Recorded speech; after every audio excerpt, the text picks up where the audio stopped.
Apparently this is the way the land or the salt breathes. You kind of just have to get lucky when you come here and hope that it rained just the right amount.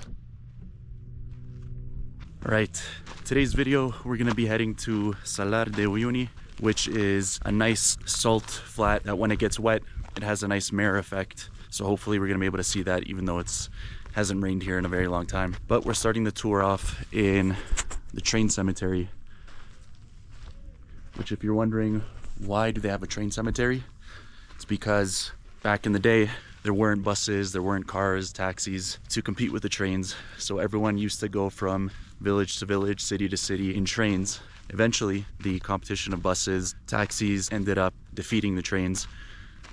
So they just emptied out the old locomotive trains, as you can see over there.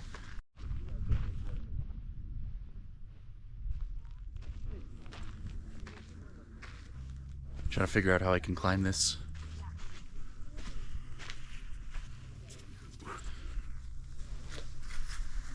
So this is what the inside of a locomotive train used to look like. This part here was the fuel combustor. So essentially, I'm fully kidding, I don't know anything about this stuff. I want to see if I can find the passenger part, because I'm sure passengers didn't sit here.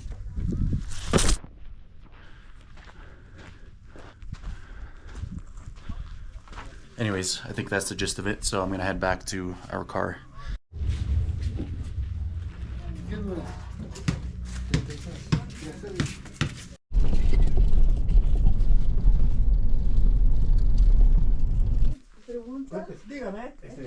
So we're in a little store and they sell some sculptures over there, and then a bunch of clothes made from alpaca wool.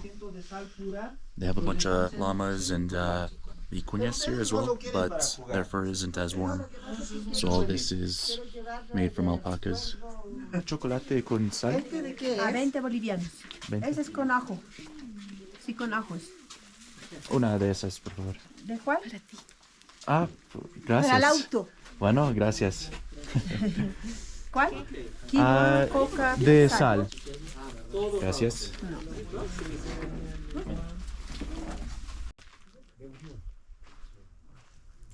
This place is extremely dry. Not a single plant growing from the ground. There's only one type of plant that grows here. It's like a little bush that sprouts out of the ground, because there's no soil here, it's just sand. And underneath the sand is salt water. So not a good place for plants to thrive and survive. Check this out, there's a big heaping pile of salt here. I guess they're doing some work with the salt. Kind of looks like snow from afar, but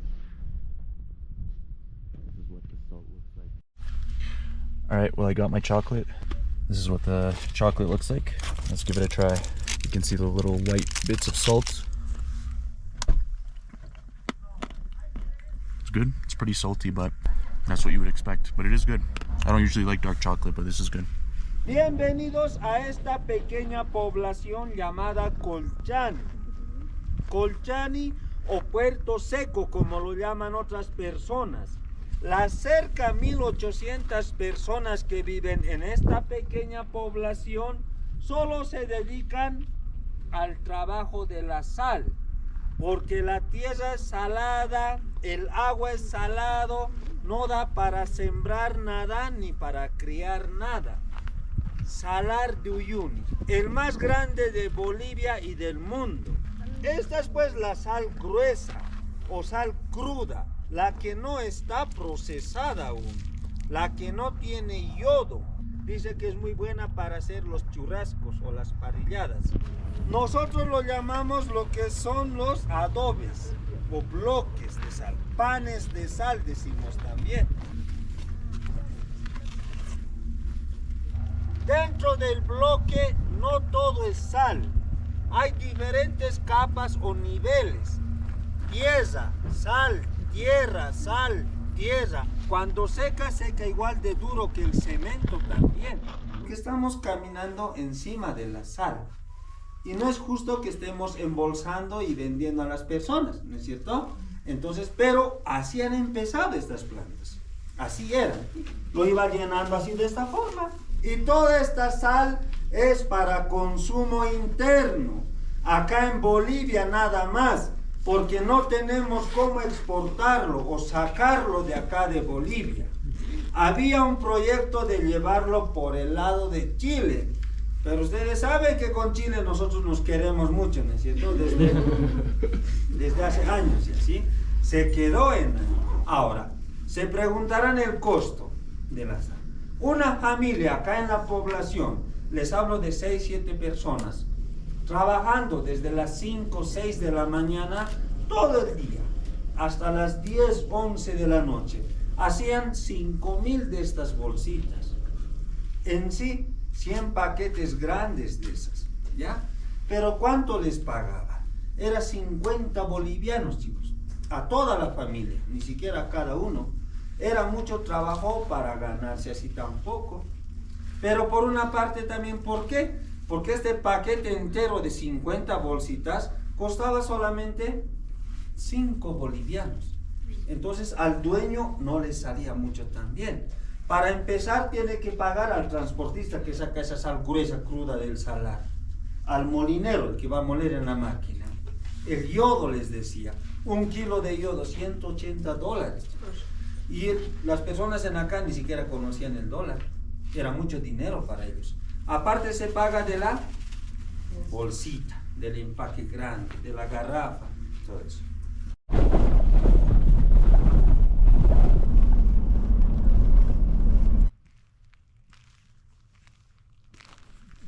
Here's a better view of those hexagons. Apparently this is the way the land, or the salt, breathes, basically.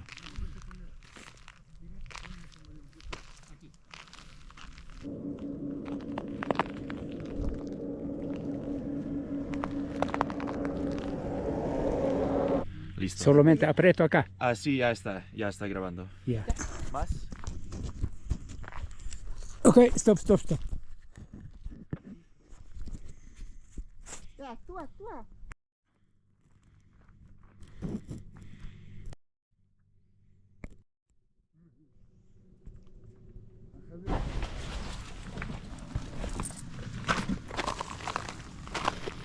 Now we're gonna go over there where it's more wet. It's a little bit wet, but we have to put our boots on that we got from before, and then we can walk over there where the people are, and we should be able to see the mirror effect.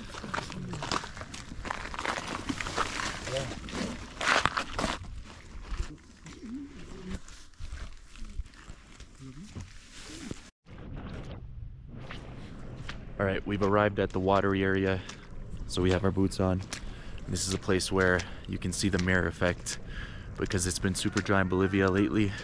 There hasn't been much rain, so it's not that nice of a mirror effect as you might see if you search up Salar de Uyuni on Google Images.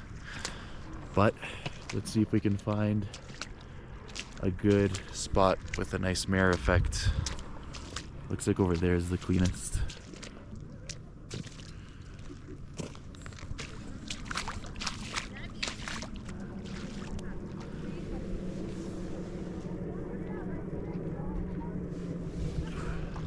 You kind of just have to get lucky when you come here and hope that it rained just the right amount. I also think if it rains too much, you don't get the mirror effect. But if it rains too little, then you get a bunch of these salty spots, cock blocking the mirror effect. But nevertheless, it's still quite beautiful.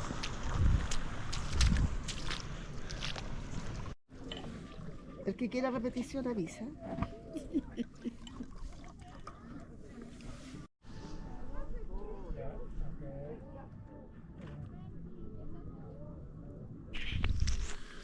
We'll finish off the beautiful day with a nice cup of wine and a sunset and some chips for dinner.